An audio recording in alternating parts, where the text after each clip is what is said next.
Alright, bear with me folks, stunt cam appears to be in great form today. My camera stands about as steady as a pensioner on a snowy day. Popped along to Sainsbury's, the lovely Sainsbury's, it's a wonderful place and nobody's there. It's far too expensive, but I go anywhere. Right, so went along there and seen they had some Ninja Turtle stuff, being like reduced, cleared off, had like a few figures left. Got this gigantic 12-inch Usagi or Jimbyo, Samurai collection. He's huge. He's like 12 inches tall, so you're obviously just going to be able to see his midriff and his lovely shiny buttons there on his boobies. Because rabbits have 6 nipples, see, as represented by those symbols, obviously. So it was £3.60. So there you go. I'm using Gift Aid, Christian Aid. Post-it notes is my stand. There you go. Look at this. Behind the scenes of behindness. And there's me. There is I. The other thing I got was these other regular Ninja Turtle figures.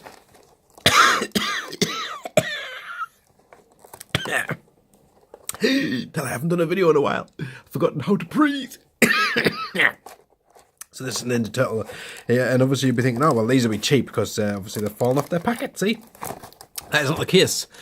I was in there maybe 6 months ago, and I had the exact same figures, both of them off the packet there for full price. So I'm guessing it was just that it was a clearancey item, so therefore they were cleared, and therefore got them for the clearance price of £3 each, which I'm quite happy to pay that. Do like the variants of the Ninja Turtle ones, i.e. when they're in different costumes and have different action features and things like that, but I kind of don't want to be paying full price for variants.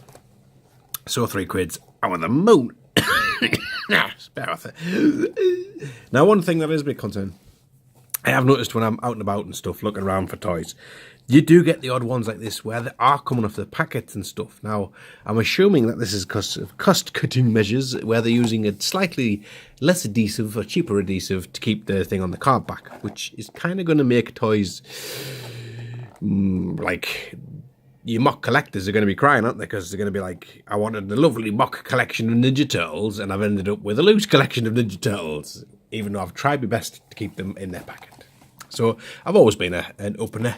So it doesn't really bother me. Obviously, if they're going to use more shoddy stuff, maybe they should.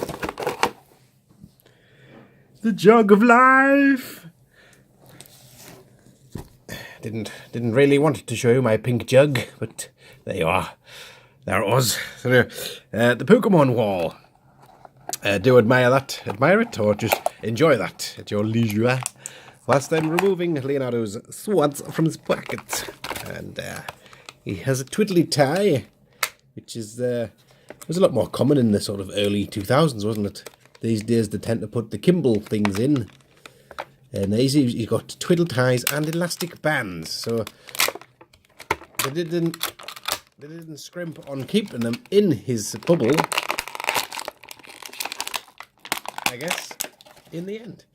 I'm pretty sure they stopped painting some of the parts on these, which I guess if you're a customizer, you know, I like it Type Aloy and all of those guys, or if you're a Jeff Solo and you just want to chrome it up a treat, then, you know, you can get stuck in there and chrome them up and do stuff like that.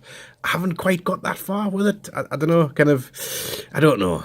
Maybe one day when I graduate art school. And this one's action feature is that he gets all edgy. Wait, look at that.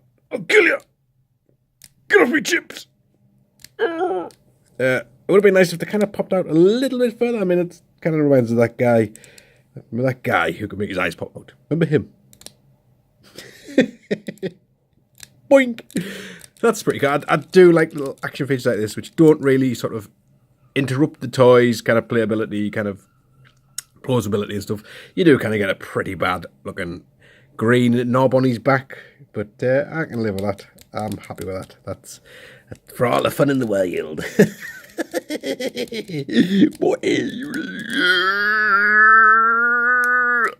So that's pretty cool. Do like that. Like I said, I did like the look of these. I did want to pick them up, but I wasn't going to pay the full wackaroony for them. And here we have Old Donatello there with his tongue popping action. I guess that's when he's sort of trying to do some of his creations, and he's having a good think, because everybody knows when you're having a good think, your tongue ends up hanging out of your mouth, doesn't it? So and stuff like that. Also, properly reminds me of Tongue Lasher, which I guess they were maybe going for a little bit. It even has the little dialy thing on the back that Tongue Lasher has. The old vintage Snake He-Man figurine doodah. Ah, yes. Take all that lovely audio screaming in your ears there. Look at that. So once again, this guy's got some missing paint implications, but listen to me talking about something that I'm not necessarily that bothered about. And he has the old tonguey tongue. Be interesting to find out if turtles actually do have long tongues like that. I mean, obviously, they don't have arms and legs, fingers, and wear clothes and bandanas and fight. But, you know, obviously, it's important that I find out whether or not their tongue could be that long. That's the, you know, that's what we're getting from this. So, yes, you wind him up, and he has a lick, and you wind him back in. Unfortunately, his tongue only goes that far back in, which is does slightly remind us of the wind-up Michelangelo back in the day, who always had his tongue hanging out, which was a bit weird, but I suppose when you got 50 different Michelangelos, one with his tongue hanging out, it's not exactly going to get ruin your collection now, is it? So, pretty cool. Very much liking these. Very, very cool. Very, very cool. Lovely jubbly. So, let's have a little pause off. I think I like that. I like that more than I like that.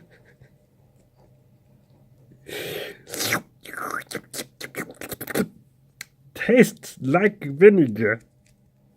There you go. So I'll just quickly put their weapons in their hands, and I might show you what's in this little leaflet here, this pamphlet. Also available from the Teenage Nickelodeon Turtles line. There you are. Ta-da. So let's see what else you can get. Talking Turtles. I see these cars have turned up in Home Bargains now. They're nice, but I don't know. I'm not going to purchase those, I don't think. He says, convincing nobody. They've even sort of squeezed on the movie ones on there, and the other ones on there, and then all of those ones there. They're all variants. Look, variants. And wow, look how many you can get these days, man. Flippin' heck, right. So some of these I don't believe actually have turned up in the UK. I've never seen that one. That one's never turned up. Another one. So I've done pretty well. I have seen these two where they're in the retro colours, but again, I'd only want to pay a couple of quid for them really. But I'm pretty sure some of the later ones will eventually turn up in the likes of Home Bargains and B&M Bargains. It tends to be what happens with sort of end-of-line stuff. Certainly used to be. I remember when the 2002 Ninja Turtles, no? 2002 Masters of the Universe stuff was turned up for like $1.99 in Home Bargains, and some of the 2000s Ninja Turtle figures were also rocking up, some of the later ones, and obviously by that point you're thinking, I'm not so bothered about them, I'll not bother picking them up. And then you look back sort of years down the line thinking, you idiot, you should have got them. What the hell were you thinking, man? So there you go. A nice bit of Ninja Turtle action there, like chuffed to bits. I don't know if you've been to Sainsbury's recently. You might be worth having a pop in, see what they've got. Obviously, you might not get them in the packet like, but, you know, all's well that ends well. So catch us all later on. Ta-ra.